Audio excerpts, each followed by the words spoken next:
Good evening, everyone. My name is Natalasia Whaley, and this is my piece, Brooklyn Kind of Love. She's changed, but I knew she would. It was inevitable. I could never let her go, though. She made me. We have history. She is the never-ending love story. To leave her for those other boroughs? Nah. Harlem's cool, but not sweeter than the maples on Fulton Street in Bed-Stuy. The Lower East Side has the long strips of cheap dive bars and eateries, but none that have the soulful seasonings of Utica Avenue and Bouquet. And you could easily argue that the clouds fly the highest from the ports of South Street Seaport, but Dumbo is closer and just better than that side of the East River. Brooklyn.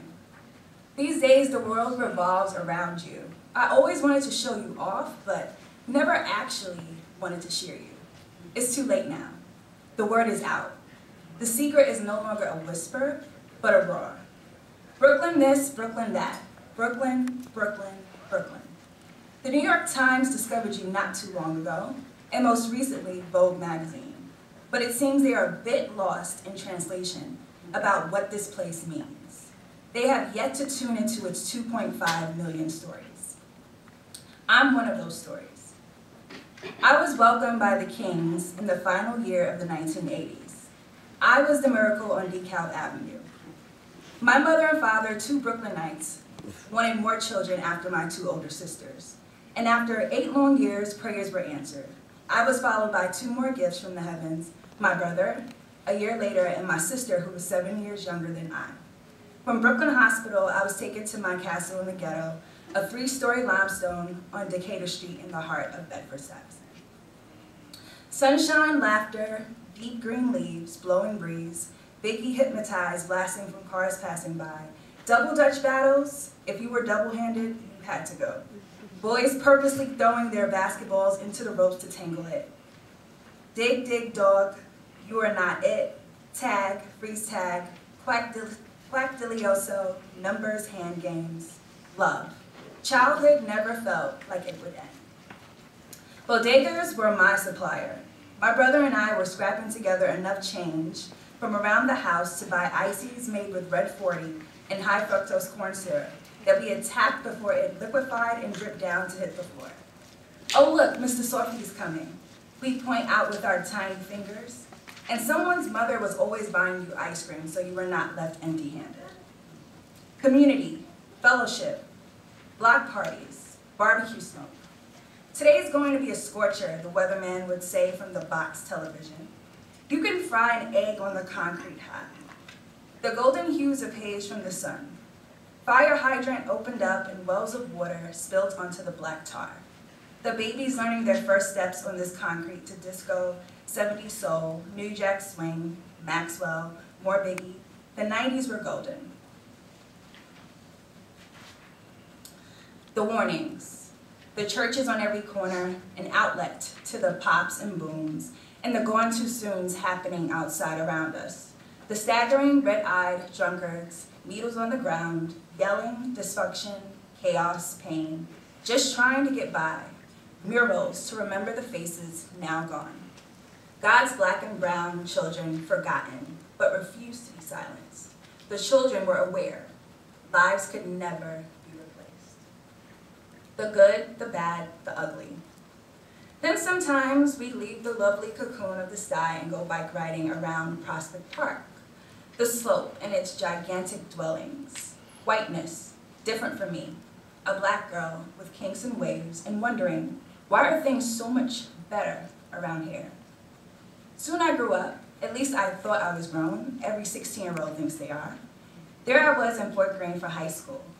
Walked to Fulton Mall after school, trying on clothes in Macy's with my friends just to see how it would look and then buying nothing.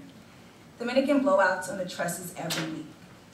Walked with a good guy, a high school sweetheart, to the edge of the waters to the promenade, just shooting the breeze, sharing dreams of buying a mansion in Brooklyn Heights when we made it big. Those were the days. I would capture it in a frame if I could. A decade or so later, I don't even know if the Kings still want me here.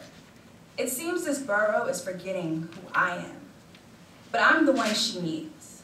I am part of her rich roots. I am a child of two parts of a vast diaspora, mixed with the island of Jamaica and the deep roots of the Carolinas.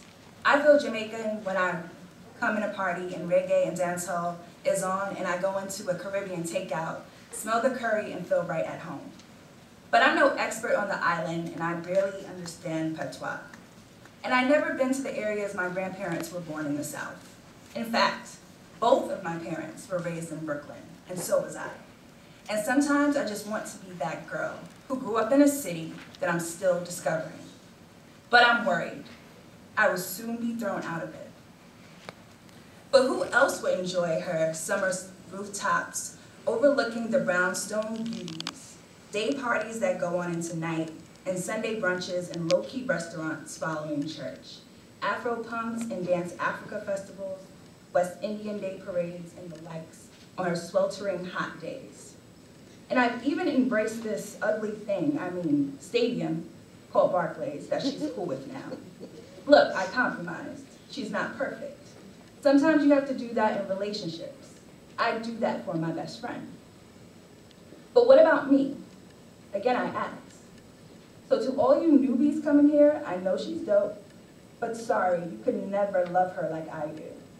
You may be the new man or new woman in her life, but remember, you're the new friends. The friends that came after the fame and weren't there during the struggle. And it's not your fault you found out late, but I'm just letting you know how to enter this space. Brooklyn is still here. I'm still here. But of course in love, we have to let those we love go and evolve, even if it hurts. I respect it. I just don't want the memories forgotten. I'd love to see you, Brooklyn, for who you are now. Hopefully, my footprints aren't erased by the new footsteps hitting your gritty pathways. And God forbid it does, I'll protect the memory, my dear Brooklyn. Or maybe I should finally let it go. Thank you.